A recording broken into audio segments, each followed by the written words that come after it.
Hey everybody, welcome back. Today we're going to be wrapping up this first gen Dodge. We're going to be showcasing some of the work that we did. First thing you may notice is we got a full custom 4-link on it. So this truck was originally a 2-wheel drive and we converted it to 4-wheel drive and we put Super Duty axles under it, and as a bonus, our air suspension. So we retrofitted this to accommodate our Super Duty air suspension system. There's a lot of components that we were able to kind of reuse and reconfigure. Here it is all the way lifted up. This is going to be our lowered kit. So this is fully aired up right now. Not ideal ride height, probably a couple inches down for ride height, but this is good if you want to raise it up all the way, just to be able to obviously steer in the front. And if you got a big payload or hauling a trailer or anything like that, you're able to adjust it. You got a lot of great benefits with air ride. Obviously you got adjustability of your ride heights and amazing ride quality. It's like riding on air. So the customer had already started with a front 4-link kit from another manufacturer. He was originally wanting to do coilovers, so he started buying the kit. He did have like a front coilover kit for it. Knew he wanted to do rear air ride, and then after thinking it through, we decided to just do full air ride front and rear. One big thing was he wanted to make sure that he was able to get it in his garage, but also just to complete the package. Sometimes I think it's silly if you're just going to be running it in the rear, but to each their own. So the front, so like I said, the front's someone else's kit, but the rear, we retrofitted some of our brackets, but we ended up making a completely new rear 4-link bracket from scratch. We made it match that design, so that way everything looks good and matches, but you can see all the other components are the same. So we got a completely bolt-on upper and lower perches, full 4-link bars, all made with heavy duty stuff. Got our upper bag mount. There you have Super Duty axles. I believe these are from an 06. Rear pan hard bar. Again, all this is bolt-on. No welding onto the chassis required. So we got a full 4-link front and rear. Now for the front, we ended up using OEM Super Duty upper buckets. We had to modify them a little bit, but I just like the idea of having to reuse an off-the-shelf OEM product. I think that it fit pretty well. We modified our lower mounts because the frame on the Dodge is a little bit more narrow. So we did modify those lower mounts to accommodate, built them a custom track bar. Did a steering kit in the front. We also have a Super Duty steering kit. Replaces the tie rod bar.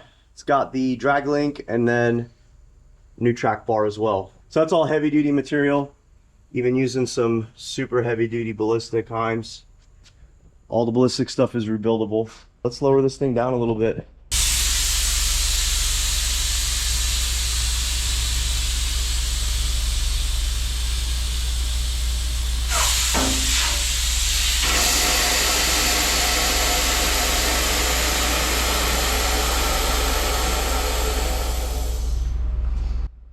Yeah, that thing drops down nice and low. Nice, aggressive, low stance when you're parked. Be able to get in and out of your garage as needed. So we did an aftermarket steering column. This is an I Did It column. Really nice quality. I like them a lot. I use them for all our builds. We did reuse the factory mount, so we were able to keep that, just pop it off, pop the spot welds off, and then re-weld it on. That way you get to continue to reuse all the factory pickup points. So we did that here as well. On the firewall side, we got the steering column adapter. We got a nice stainless shaft going to our U-joint. Another thing that we did is we upgraded to a Super Duty power steering box.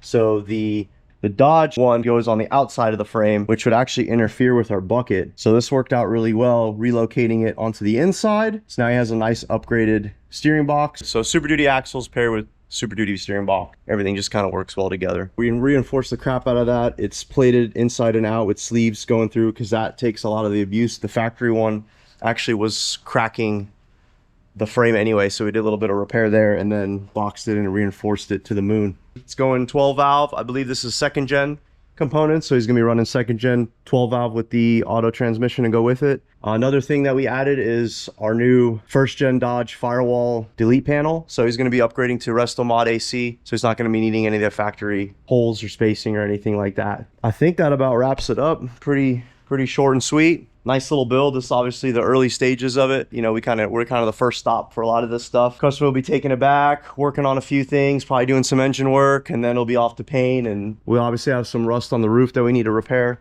That'll be at a later date, but that pretty much wraps up for now. One thing I want to add is I've gotten a lot of inquiries about doing air ride for first gen Dodges, and I'd be interested in coming up with a kit. So if you guys are interested in anything like that, let us know. I think a lot of the we know a lot of the components will interchange, but this way we have something dialed in where we can have a full bolt-on kit. So we are considering that. If you guys are interested, we can do all the levels, lowered, lifted.